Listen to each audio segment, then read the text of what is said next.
Yeah. now we are in the orchard farm that you have identified as a potential place for building eco huts. Yeah.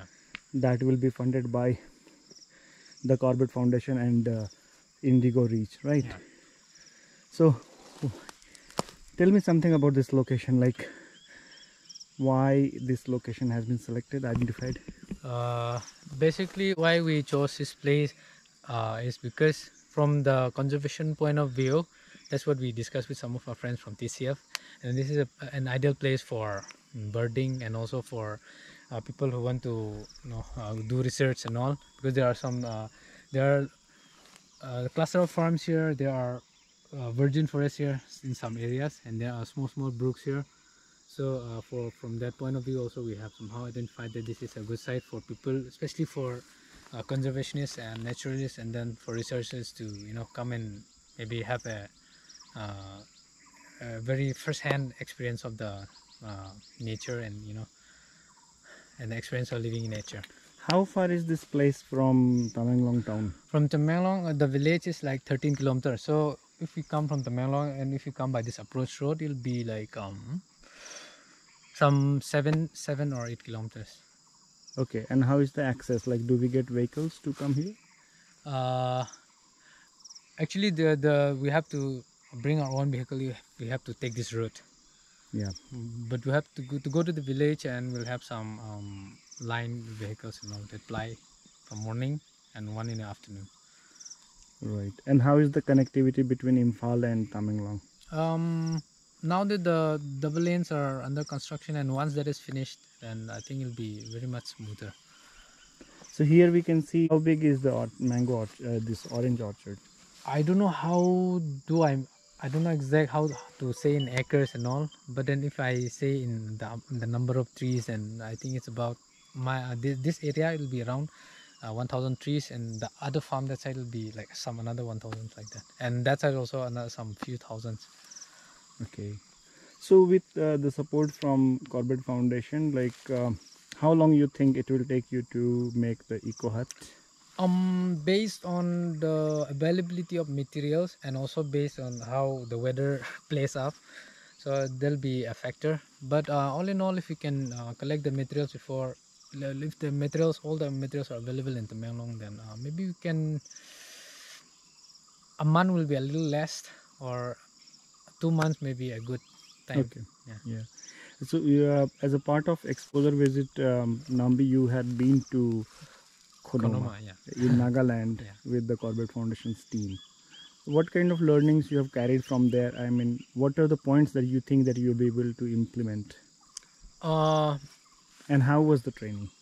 Oh, How yeah, was yeah, the yeah, yeah. exposure visit? The exposure visit was very, very good one. I nearly missed the trip, but then somehow I made it, and then I didn't regret at all that I joined the exposure trip. And the first thing that stood out was like the just the when we step into the village, you are greeted with like lots of uh, tribal architectures, like the stones that are in place, and then the big stones that are erected that have many historical significance. Also, that so many stories behind those big stones and all.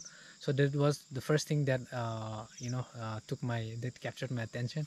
Second thing was like when we talk with the community people, uh, they they are their ancestors are very I think smart. I think like with such scientific band of mind. I think because the way they select a particular variety of trees that can be rejuvenated for fireworks. That was another one of the most striking features of that I see in Khonoma. And then the terrace farming, the zoom farming that they do. Those are very those things stood out. And then uh, the way they create a hierarchy to enforce the conservation and also to maintain the green status and all, it's very interesting. From the PAX uh, authority, and then the chaos, and then the students, the youth, like that came into play. The hierarchy that they created, it was like very systematic, and that we would like to replicate that one. Like it will be a very tough thing to replicate, but then at least if we can manage at least a quarter of it, no? We'll So be happy. you, while during the exposure visit to Khonoma Mm. by the Corbett Foundation, you Yeah. stayed with in one of the Yeah. homestays. We stayed. So what do you think that you will be able to replicate from the homestay experience of Khonoma? Yeah. Yeah, the homestay experience was very nice, and we got the most cozy ones among the homestays we got. And then if we take consider Khonoma is a very it's a very like whole year round there a tourist hotspot. And then like almost all throughout the year they have tourists from abroad, they have tourists from like India and wherever. But when I come back to my our place, like it's very seasonal again, the people who visit. So they like we couldn't even log like 10 visitors in a year, like let alone 10 5 also sometimes. So sometimes we get lots of visitors again. So to make it spontaneously run, or to to make it run like smoothly, I think we need like a supply of tourists, right, sir? So that was where we are so much disadvantaged in that area. And if Okay. we have tourist inflow, then somehow we can identify homestays, and people will be interested also, like if we can create revenue that way also. But So through this video, if you have to make an appeal to your countrymen, what will yeah, you say? How will you yeah. invite them to your village? Come to a place this to just to have the first hand experience of how we live in the forest and how we live nearby the nature. And then you can hear birds, you can see green. Yeah.